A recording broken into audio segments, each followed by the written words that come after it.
ব্যাটারির গাড়ি ব্লাস্ট, তারপরে গোটা বিল্ডিং নড়িয়ে দিয়েছে। দেখাবো আপনাদের, দেখুন। রাত্রি 9:30 থেকে 10টার মধ্যে এই গোডাউনের মধ্যে একটি ব্যাটারির স্কুটি, চার্জার স্কুটি যেগুলো সেইগুলো রাখা হয়েছিল। তারপর 9:30 থেকে 10টার মধ্যে বিশাল আওয়াজ, একটা মিসাইলের এইরকম ক্ষমতা হতে পারে আমরা জীবনে দেখিনি এইরকম। আপনারাও হয়তো কোনোদিন দেখেছেন কিনা আমি বলতে পারবো না, তবে দেখালে বুঝতে পারবেন কত বিরাট ভয়ঙ্কর ব্যাপার এটা। এই যে বিল্ডিংটা দেখতে পাচ্ছেন, গোটা বিল্ডিংটা এই ব্যাটারির গাড়ি ব্লাস্টের কারণে দেখুন, এই দেখুন গোটা বিল্ডিংটা ফেটে গেছে, গোটা বিল্ডিংটা নড়ে গেছে। দেখুন নিচটা, দেখুন ভিত সহ গোটা বিল্ডিং নড়ে তছনছ হয়ে গেছে। এই বিল্ডিংটা কিন্তু আপাতত যে কোনো মুহূর্তে ভেঙে পড়তে পারে। দোতলা একটি বিল্ডিং যে কোনো মুহূর্তে ভেঙে পড়তে পারে।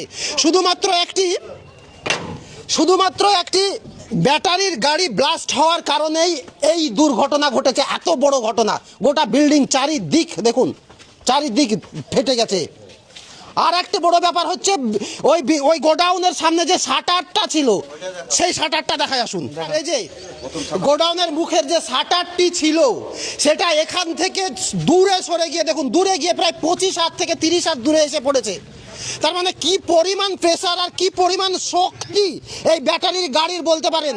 তার সঙ্গে সঙ্গে আরও একটি গাড়ি ছিল ওই গোডাউনের মধ্যে, ওই শক্তির আগুনে ঝলসে কিন্তু গাড়ির অবস্থা দেখুন।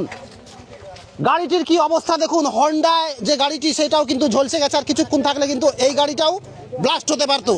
তার আগে আমরা জানার চেষ্টা করব গাড়ির মালিকের কাছে কি কোম্পানির গাড়ি ছিল, কি ব্যাটারি ছিল, সমস্ত কিছু জানবো। তার আগে দেখুন এই যে গাড়িটি, এটাই হচ্ছে সেই স্কুটিটি।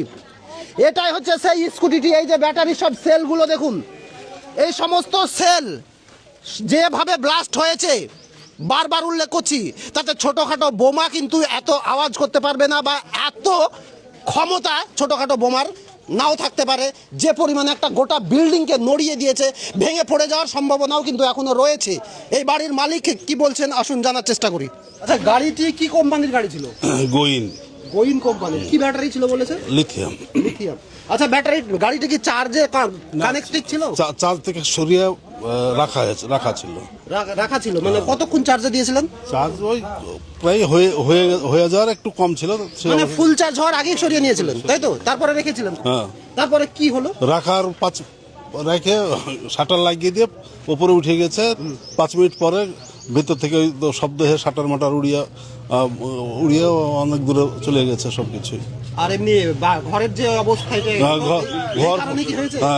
ঘর পরে আমরা দেখছি রাত্রেবেলা, তো দেখলাম সব ফেটে গেছে। কোম্পানিকে আমি ছবি করে পাঠাচ্ছি সব। কোম্পানি কি বলেছে? কোম্পানি বলেছে ইঞ্জিনিয়ার পাঠাবো, দেখবে তাই বলেছে। এই সামনে যে দোকানের কাছে আমি এসে চেয়ারে বসেছি, বসার সঙ্গে সঙ্গে একটা বিকট আওয়াজ হলো, যা মানে বমকে ফেলিয়ে দিবে। শাটার উড়িয়ে নিয়ে এসে ফেলে দিয়েছে। এই জায়গাতে একদম মানে পুরো অন্ধকার হয়ে গেছে, বোমের মতন অন্ধকার হয়ে গেছে। তারপরে আমি দেখছি যে গোডাউনের ভিতরে দাউ দাউ করে আগুন জ্বলছে। তারপরে ওদের বাড়িতে আমি ডাকি যে মান্নার তাড়াতাড়ি বেরিয়ে আয়, গোডাউনে তোদের গাড়িতে আগুন লেগে গেছে। একটা ভয়াবহ দৃশ্য আমাদের সামনে দেখা গেল, আমরা যা জীবনও দেখিনি। এত বোম বাস্ট হয়েছে এলাকাতে, কিন্তু এরকম শব্দ আমরা দেখিনি। গোইন কোম্পানির স্কুটি, আর এই স্কুটিটাই কিন্তু এত বড় দুর্ঘটনা ঘটেছে। ঘটনা ইসলামপুর থানার অন্তর্গত গোরাইপুর হাই স্কুল পাড়ার একটি দোতলা বিল্ডিংয়ে এইরকম ভয়ঙ্কর ঘটনা ঘটে গেল। জনগণের সচেতনতার উদ্দেশ্যে অবশ্যই এটা সকলে শেয়ার করবেন, যাতে সকলে আমরা সচেতন হই, সাবধান হই এবং সুস্থ থাকি। ধন্যবাদ।